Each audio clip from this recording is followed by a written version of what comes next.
Bismillahirrahmanirrahim. This is a very important paper and work which I have written, and I am trying to read this work.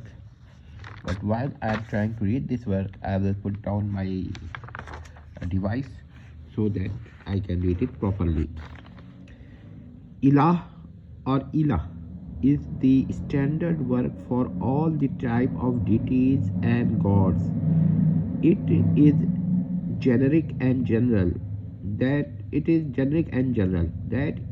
not limited to absolute ontological deity D capital, absolute eternal deity D capital, but it includes quasi eternal deities D small or capital, contingent deities D small or capital, created deities D small or capital, created deities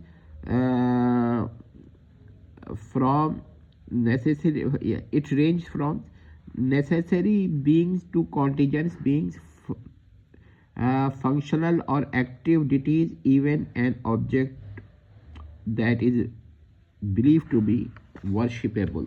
So these are the beliefs of this word includes. In such a case, a pharaoh is an ilah if he called himself Neter Nefer. Not necessary that a deity is really or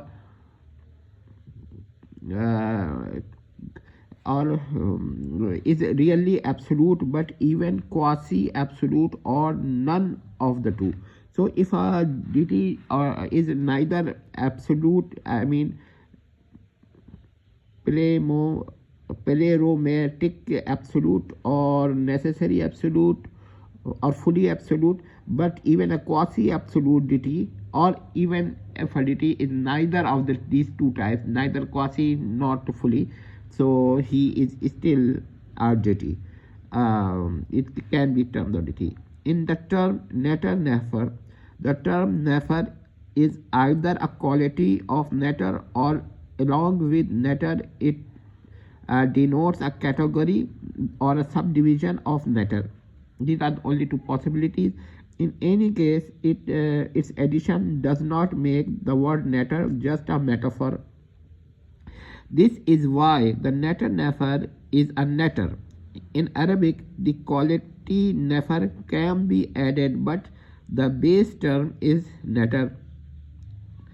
It may not be it may not be a mere grammatical adjective, but it does not mean that it is not. It may be, but it may not be as well. Neter along with Nefer along with Neter denotes a type of deity rather than a moral quality. But if it is a moral quality, even then a Neter Nefer is a Neter. So in the first case, it is a type of deity, and in the second case, it is just a moral quality. But in either case, in both cases, Neter is a Neter. The word Nefer does not exclude the person who is Neter Nefer from being Neter. This is a very important thing. Even if the alleged divinity of a pharaoh was functional, temporary, terrestrially exclusive, and manifestational, the term Ilah can be used.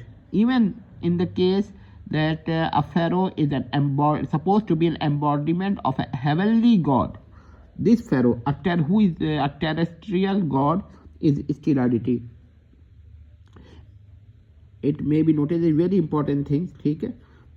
Similarly, no Kemetic deity was believed to be absolute and eternal. This is a very important thing. Many people think that the word deity or ilah is restricted to the absolute deity or ontological deity, but it may be said that Kemetic deity was neither absolute nor quasi-absolute. This is very thing.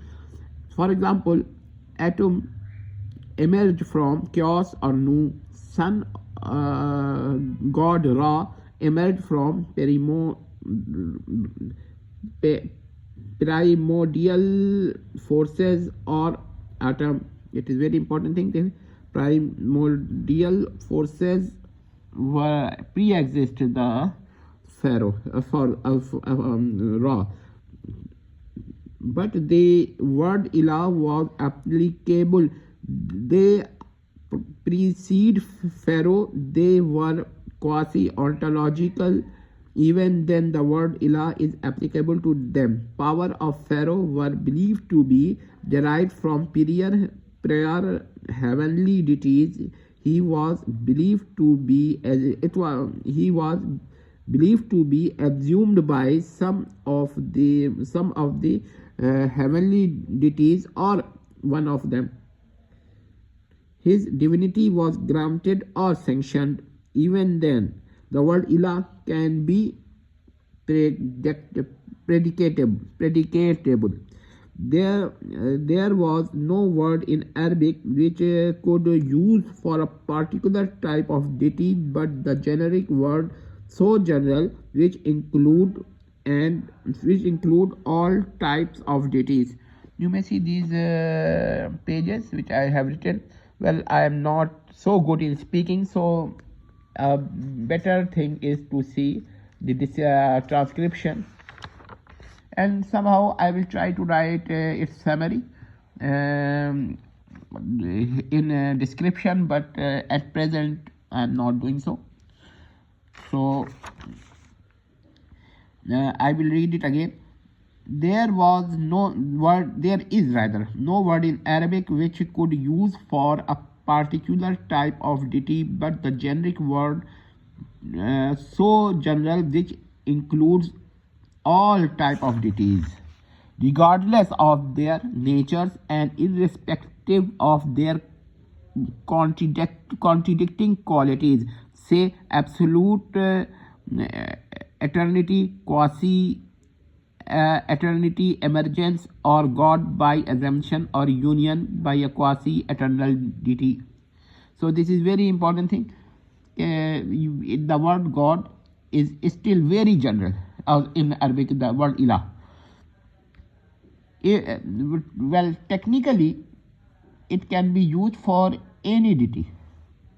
However, in some cases, when we say that God, Allah is the only God, that means that neither there is a God or there is a ilah, neither there is a absolute eternal ontological ilah, nor quasi eternal ilah, nor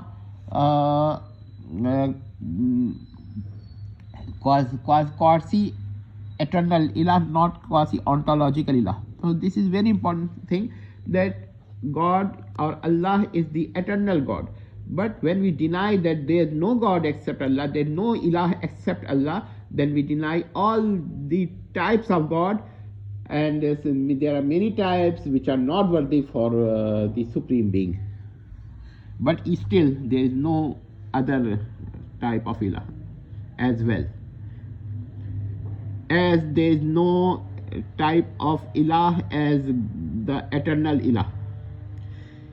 If Pharaoh did claim, I am Neter Nefer, good God, or young God, or perfect God, or junior God, or else, or he claimed that I am the only good God at present, and even the word Nefer, good, young, perfect, or junior, specifies the type or function status of the divinity by office or operative proximity in Arabic. Its Arabic translation or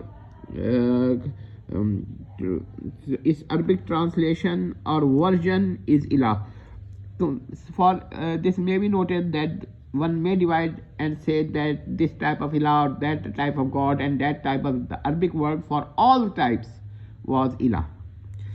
Since it is generic word, it is generic, general, all encompassing, without any actual and possible exception. So there is neither an actual exception nor a possible exception. So it means that when you say that there is no ilah except Allah, or there is no God except God, there is no God beside God, the G capital, that means we deny all these type of gods which are quasi-eternal, quasi-ontological, which are contingent, which came in existence, which have the beginning, and it is final thing that an Egyptian ilah was not even ex nihilo. Sometimes one may say that this god or that Egyptian Kemetic god was ex nihilo. However, I will say that there were gods ex materia, or born of gods. They were temporal, they were not eternals, and they had come in existence from Nu, and Nu is something chaos or something. So we shall now say that this is a very important thing. Now, as I am not so good in reading the text which I have written by my own hand, so you may see the transcription, and sometime later I will also write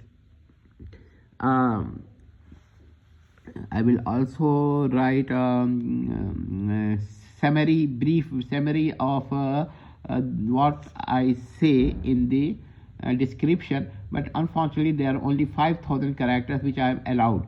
So there are many things which I cannot write, which I want to write. Even then, you may see.